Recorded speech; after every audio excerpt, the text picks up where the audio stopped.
So, did Russia just destroy a major NATO operations center in Ukraine?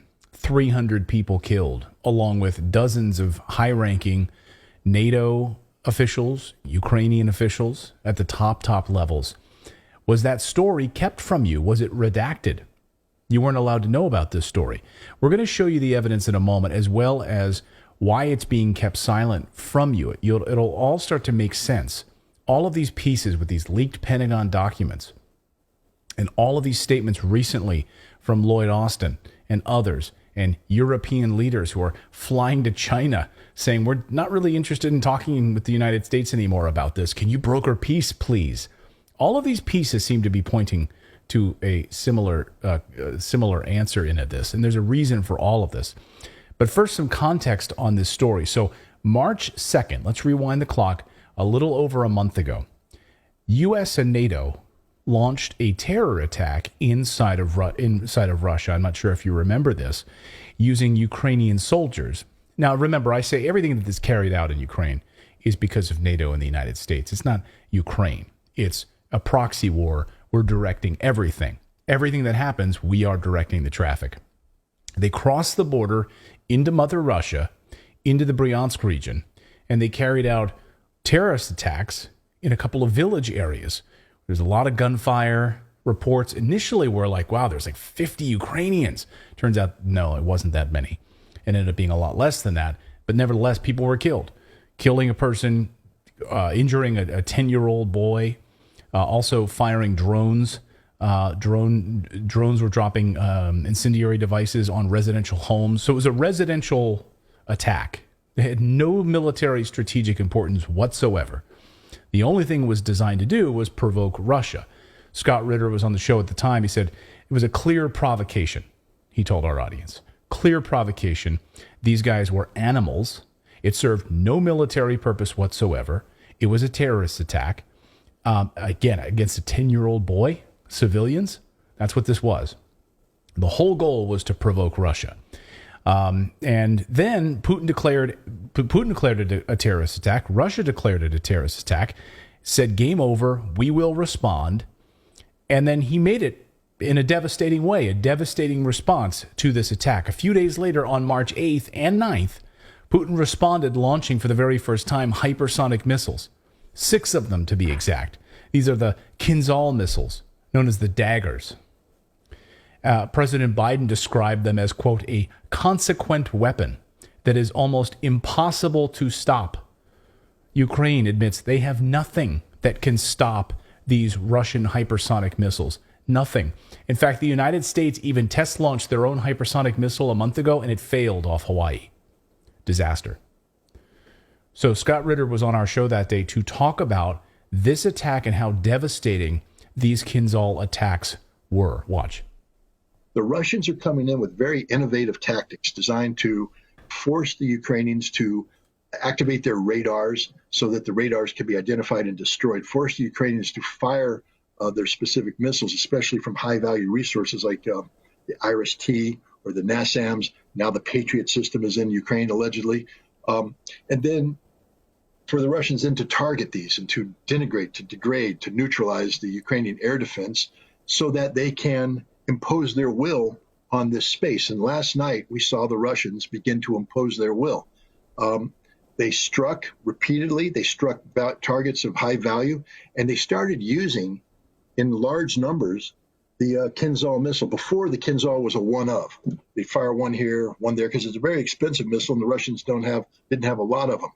But the Russians have been producing Kinzhals. They're running triple shifts at the facilities to produce these things. And I think we're seeing these missiles starting to come out in quantities so that the Russians can integrate them. And the important thing about the Kinzhal is no matter what NATO and Ukrainians do, you can't shoot it down. The missile cannot be shot down. So it can be used, for instance, to strike any target at once. And now notice there were 81 launches.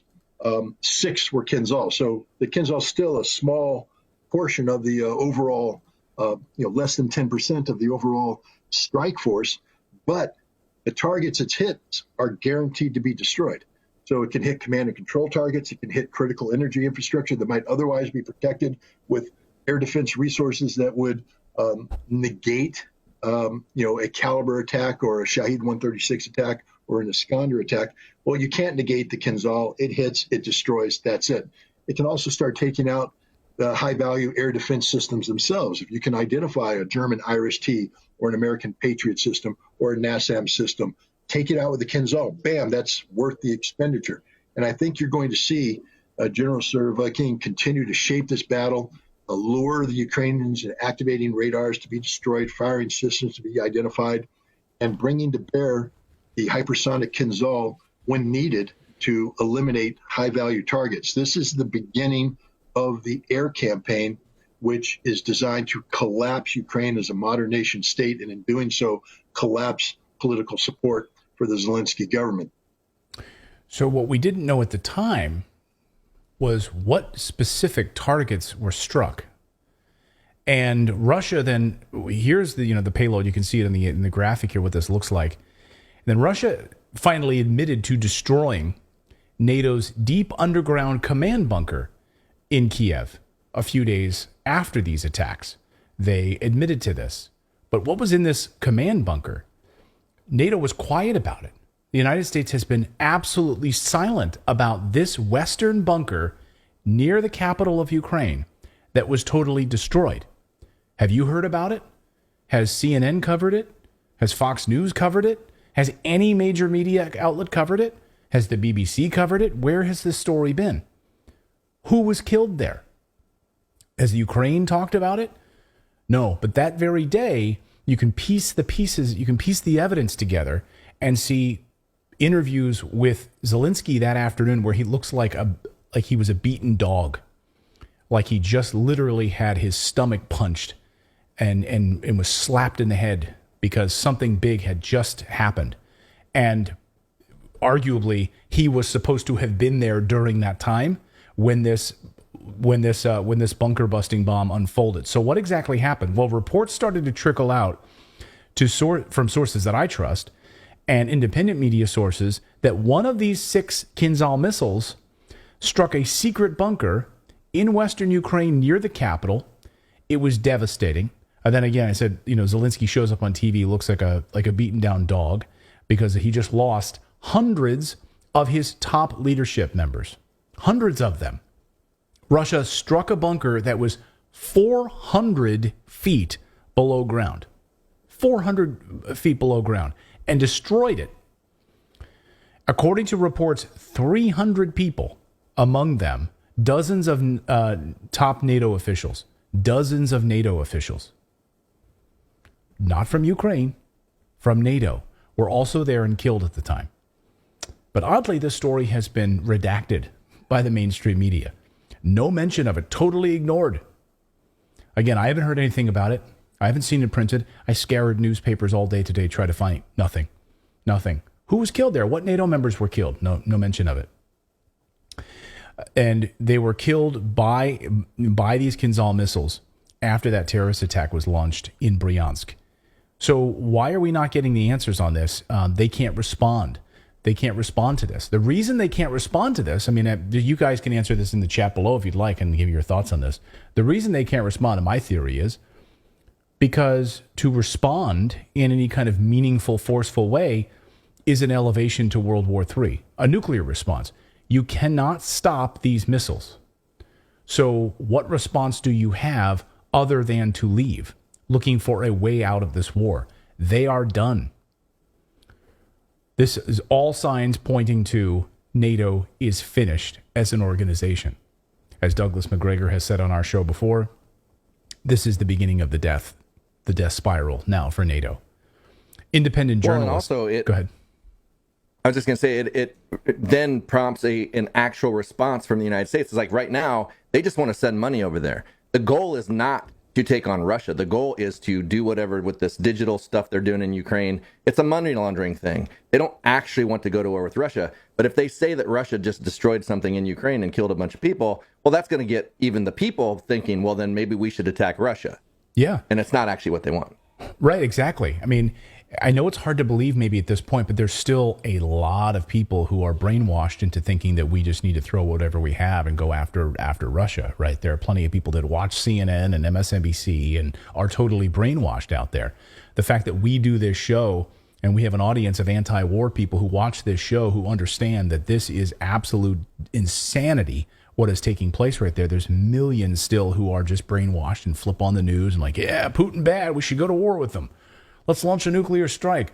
To know that Vladimir Putin literally just took out some of the top commanders in NATO and other top, almost the entire top brass inside of Ukraine in this attack, they're going to go after them, launch whatever you've got. And U.S. members of Congress, who, of course, even before this wanted to launch nuclear strikes against Putin, would be emboldened to want to do this too. So you're absolutely right about that. I think that's exactly the reason why this has been totally kept out of the New York Times. Why has the New York Times not mentioned a word of this? They're being told not to. It's the only reason. They're being told not to talk about it, not to publicize this, not to tell you about what just happened. Independent journalist, military analyst Gilbert Doctorow was on television yesterday explaining about this, and it was amazing. And he was explaining why you don't read this in the New York Times. It's being suppressed from you. Watch as they try to get some answers from him on this television interview. And then as he starts to talk about it, watch as they sort of rush him off the air. Like, sorry, we're out of time. We got to go. We can't listen anymore to that. We're out of time. We're out of time. You're telling the truth here. We got to go. We got to go. We got to go. Watch this amazing moment. Business news are going to be kept quiet. I'm sorry, I was trying to Google what you said was the news, which I didn't hear about. What is that news before I let you go? After the Ukrainians staged a sabotage mission in Bryansk Oblast, part of the Russian Federation, in which several people were killed, the Russians staged a revenge attack with using, for the first time, 6 of their hypersonic missiles, which are called Kinzhal. One of those struck near Lvov, or Lviv, that is the western capital of Ukraine.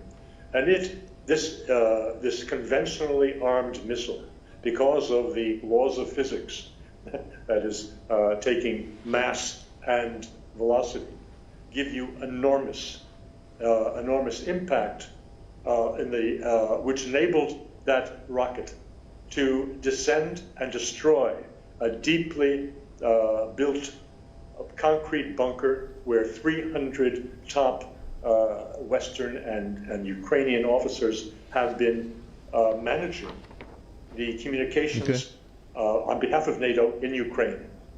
The Russians, again, yesterday announced very discreetly that 200 of those people killed were generals and high NATO officers. Did you read about that in the New York Times? No, you didn't. All right, very well. If it were in the New York Times, it would lead to enormous uproar in the States and would take us towards escalation of nuclear exchange. Sure. The Americans don't want that. The Russians don't want that. Thank you very much for that. We're going to definitely follow through with that. Gilbert Doctorow, independent international affairs analyst. Don DeBar, thank you, activist and commentator from Austin, New York. With that, we come to an end for this edition of the News Review. Thanks for tuning in. Bye, everyone. And good for him. And I have another question. Good for them for having him on, by the way. But go ahead. Well, I was going to say, is it also common practice for NATO officers to be in a non-NATO, in a war zone of a non-NATO country? Like, is that common? Because It's like, if they're not NATO, then they shouldn't be there. No, exactly. No, and you had the Washington Post admitting over the past 48 hours or so that this is a proxy war. I mean, the Washington Post now admitting, after they released these documents, the document leaks and out the guy, they now admit that this is a proxy war. Like, this is the first time. We're getting full admission now of the charade, like the jig is up. Jimmy in our chat says, Jimmy Butler says, funny and strange that you would say that you looked for some information on an attack, but nowhere you found anything about it, then you tell us about it. No, I have sources on this. I'm saying, what I was saying is, looking in the mainstream media to find any coverage of this where any of that, you can't find it. You won't find it. That's my point. And what Gilbert just pointed out, read about that in the New York Times, you will not find it in the mainstream media. You have to find alternative media sources and, of course, independent journalists who cover these stories and have access to information that is not suppressed by the corporate media. That's the point. So here you go. Will we hear more about this? Probably not, but we are starting to see the pieces in place. These Pentagon documents pointing to Ukraine as a total lost cause, a desolate wasteland which will collapse, which it is right now. NATO is looking for an exit strategy. You see Emmanuel Macron today, once again, pointing out, looking for a peace agreement, need a peace agreement, and we cannot look to the United States for this, pushing on China to do this. There is groundswell support right now for this to end.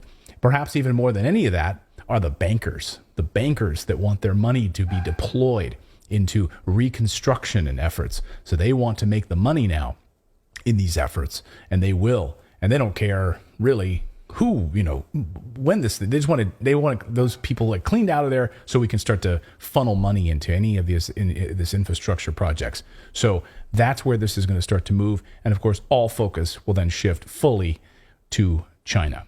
That is an amazing piece of this story that I wanted to bring to you tonight that you're just not going to hear about in the mainstream media or frankly anywhere else. Thank you so much for watching this segment here at Redacted. We are live every day at 4 p.m. Eastern Time, trying to share the stories that the mainstream media will not cover. You should also come over and join our community of Redacted Rebels over at redacted.inc. That's our private locals community where we can share exclusive content that we simply cannot share here on YouTube. Come over and join the rebellion together right now by going to redacted.inc. We'll see you next time.